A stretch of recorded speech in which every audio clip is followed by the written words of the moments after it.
Students, इस video में हम डिस्कस करेंगे मैकेनिकल प्रॉपर्टी ऑफ सॉलिड्स का important topic modulus of elasticity. What is modulus of elasticity, types of modulus of elasticity. But before discussing this term, सबसे पहले हम recall कर लेते हैं डेफिनेशन इलास्टिसिटी की। तो इलास्टिसिटी मटेरियल की प्रॉपर्टी है जिस प्रॉपर्टी की वजह से किसी भी मटेरियल पर अगर हम एक्सटर्नल फोर्स लगाते हैं और मटेरियल अपनी शेप को, अपनी डायमेंशन को, अपनी कॉन्फ़िगरेशन को अगर वो चेंज कर लेता है तो ड्यू टू इलास्टिसिटी। बट अगर हम इस डिफॉर्मिंग फोर्स को रिमूव कर देते हैं तो मटेरियल अपनी ओरिजिनल कॉन्फ़िगरेशन को फिर से रिगेन कर लेता है। The property of material is called elasticity. Elasticity की वजह से मटेरियल को की शेप को हम चेंज कर सकते हैं डिफॉर्मिंग फोर्स लगाकर। अगर डिफॉर्मिंग फोर्स को हम हटा देते हैं तो शेप को मटेरियल फिर से रिगेन कर लेता है। तो this property is called elasticity. Now the modulus of elasticity, because modulus of elasticity is also a property of material. And सबसे पहले इस टर्म को डिस्कस किया था हुक ने। तो हुक्स का लॉ था कि जब भी किसी मटेरियल पर हम एक्सटर्नल फोर्स लगाते हैं, उस पर स्ट्रेस लगाते हैं। जब हम स्ट्रेस की बात करते हैं तो stress means deforming force per unit area on the material. जब हम किसी मटेरियल पर स्ट्रेस लगाते हैं तो जो स्ट्रेस होता है, stress is directly proportional to the strain. Strain का मतलब होता है खिंचाव, मींस की कॉन्फ़िगरेशन का चेंज हो जाना जब उस पर स्ट्रेस लगता है। Stress means force per unit area जब किसी मटेरियल पर लगता है तो stress directly proportional to strain होता है। स्ट्रेस कांस्टेंट ऑफ प्रोपोर्शनैलिटी को हटाएंगे तो हम इसको कोई भी किसी भी कांस्टेंट का नाम दे सकते हैं, कांस्टेंट इनटू दिस स्ट्रेन। तो stress is equal to constant into strain, और स्ट्रेस अपॉन स्ट्रेन हमने इस कांस्टेंट को रेशो की टर्म में कर लिया। कांस्टेंट आ गया ये हमारे पास। ये कांस्टेंट जो है इसको कहते हैं modulus of elasticity of the material. It is a ratio of stress to strain. And this modulus of elasticity of three type. Young modulus of elasticity, इसको हम Y से डिनोट करेंगे। And bulk modulus of elasticity, इसको हम represent करेंगे K से। Then modulus of rigidity, इसको हम लेटर ईटा से रिप्रेजेंट करेंगे। Now we will discuss one by one what is Young's modulus of elasticity, bulk modulus of elasticity and modulus of rigidity. सबसे पहली टर्म लेंगे Young's modulus of elasticity. Young's modulus of elasticity is the ratio of tensile stress to the longitudinal strain. अब tensile stress क्या है? जब कोई material अपनी configuration को लेंथ वाइज चेंज करता है तो that stress is called tensile stress. Longitudinal strain means कि जब हम किसी मटेरियल पर स्ट्रेस अप्लाई करते हैं तो उसमें जो स्ट्रेन है, उसकी लेंथ है, वो लेंथ वाइज इंक्रीज होती है, तो उसको हम लॉन्गिट्यूडनल स्ट्रेन कहेंगे।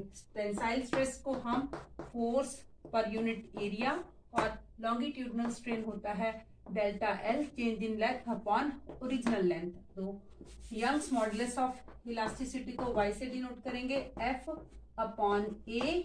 L हमारा टॉप पे चला जाएगा, L इंटू डेल्टा एल।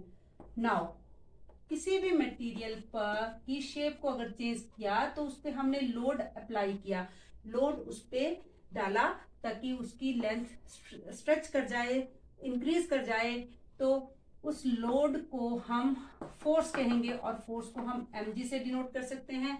अगर वो मटेरियल वायर की शेप में, सिलेंड्रिकल शेप में, तो एरिया ऑफ क्रॉस सेक्शन को हम a लेंगे। अगर वो सिलेंड्रिकल वायर है तो एरिया को हम लेते हैं पाई r स्क्वायर।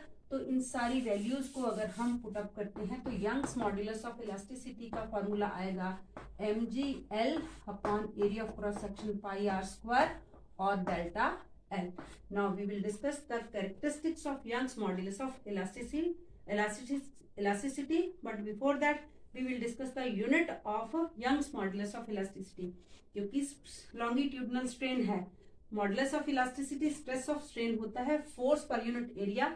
तो मॉडुलस ऑफ इलास्टिसिटी की यूनिट हुई न्यूटन पर मीटर स्क्वायर, और इसको हम पास्कल कह सकते हैं क्योंकि ब्लेज पास्कल ने इस यूनिट को सबसे पहले उसने इस पर वर्कआउट किया था, तो उसके ऑनर में इसको न्यूटन पर मीटर स्क्वायर को हम पास्कल भी लेते हैं। 1 pascal is equal to 1 newton per metre square. तो मॉडुलस ऑफ इलास्टिसिटी का यूनिट और जो है न्यूटन पर मीटर स्क्वायर, जो कि प्रेशर का यूनिट भी होता है, यूनिट ऑफ प्रेशर भी न्यूटन पर मीटर स्क्वायर होता है। यंग्स मॉडुलस ऑफ इलास्टिसिटी का यूनिट भी न्यूटन पर मीटर स्क्वायर होगा, क्योंकि लॉन्गिट्यूडनल स्ट्रेन है तो स्ट्रेन यूनिटलेस होता है। Tensile stress means force per unit area, तो इसका यूनिट भी न्यूटन पर मीटर स्क्वायर होगा। अब हम डिस्कस करेंगे कि यंग्स मॉडुलस ऑफ इलास्टिसिटी किन किन फैक्टर्स पर डिपेंड करता है। Number 1, Young's modulus of elasticity y जितना ज्यादा होगा, material will required large amount of external force to deform to change its shape. Number 2, जितना Young's modulus of elasticity is independent the dimensions of the material. Dimensions की जब हम बात करते हैं तो डायमेंशंस में length, breadth, area, volume etcetera आ जाता है। And the third one, Young's modulus of elasticity y decrease करता है जब टेम्परेचर किसी मटेरियल का इंक्रीज कर जाता है। जो मटेरियल रिजिड है, जो रिजिड मटेरियल है उसका डेल्टा L 0 होगा, क्योंकि उसकी लेंथ चेंज नहीं होगी। अगर यहाँ पे 0 पुट अप करते हैं तो y is equal to mgl upon 0 हो जाता है। तो y की वैल्यू जब डिनोमिनेटर में 0 आता है तो वैल्यू इनफिनाइट होती है। तो यहाँ bulk modulus of elasticity, it is a ratio of bulk stress to the volumetric strain. Bulk stress कब एक्सपीरियंस करता है मटेरियल?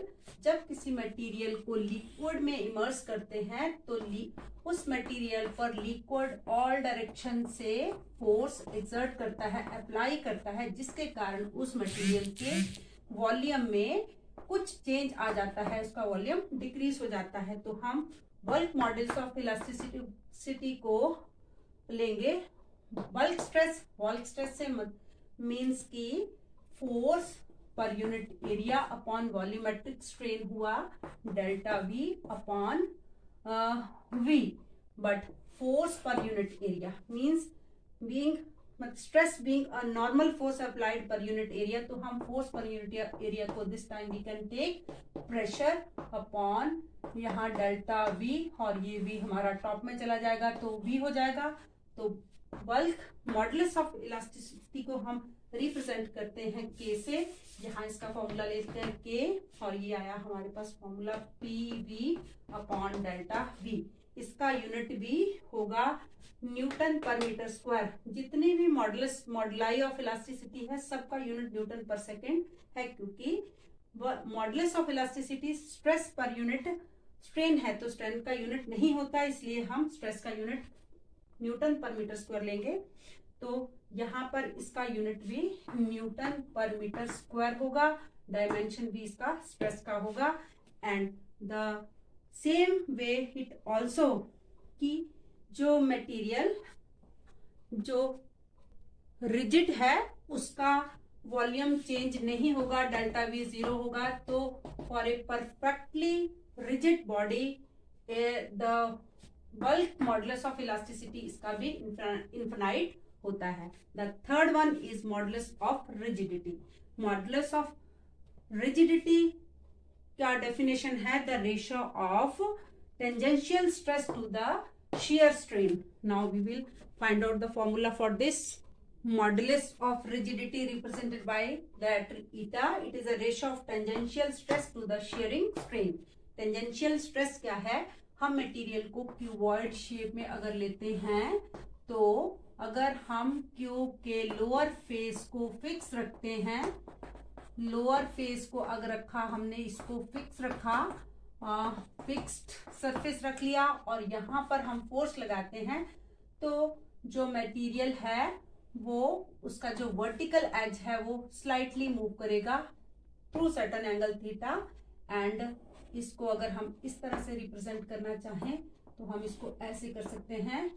तो शियरिंग स्ट्रेस के लिए भी हम इस तरह से डायग्राम लेकर इसको समझ सकते हैं। ये थीटा है एंगल, ये वर्टिकल इसका वर्टिकल एज है और कितना मूव किया है इसने डेल्टा एक्स।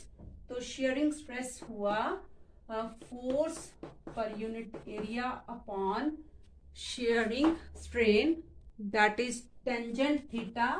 टेंजेंट थीटा लेंगे, ये हमारा जो मूव किया है डेल्टा एक्स, ये परपेंडिकुलर और ये base delta x upon L, और इसको हम ईटा का लिए फॉर्मूला बनेगा हमारे पास एफ और ये एल जो यहाँ मल्टीप्लाई होने जाएगा upon A into delta x and this is L. तो ये है मॉडुलस ऑफ रिजिडिटी के लिए फॉर्मूला।